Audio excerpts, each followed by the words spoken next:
ॲग्रिकॉस पुन्हा एकदा फील्डवरून तुमच्यासाठी काहीतरी घेऊन आलेलो आहे.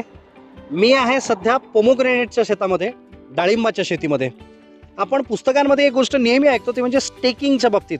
आता स्टेकिंग म्हणजे एक्झॅक्टली नेमकं काय असतं तर बऱ्याच वेळा ज्या वेळेस झाडांवरती फळं यायला लागतात, ही फळं जास्त प्रमाणात झाल्यानंतर झाडांवरती त्याचं वजन यायला लागतं किंवा झाडांची असलेली साईज त्यावेळेस वाढलेली असते आणि अशा कंडिशनमुळं झाडं कुठंतरी मोडून पडण्याचे चान्सेस आपल्याला दिसतात आणि त्यामुळं या झाडांना कुठेतरी सपोर्ट दिला जातो. बांबूचे हे जे तुम्हाला दिसत असलेले व्हिडिओमधले जे काही बांबूचे स्टेक्स असतील किंवा बांबू असतील यांच्या मदतीनं साधारणतः पोमोग्रेनेटच्या या पिकाला आधार दिला जातोय.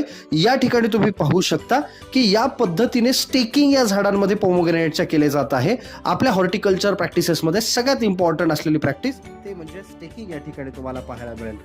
लाईक करा, फॉलो करा, शेअर करा. थँक्यू.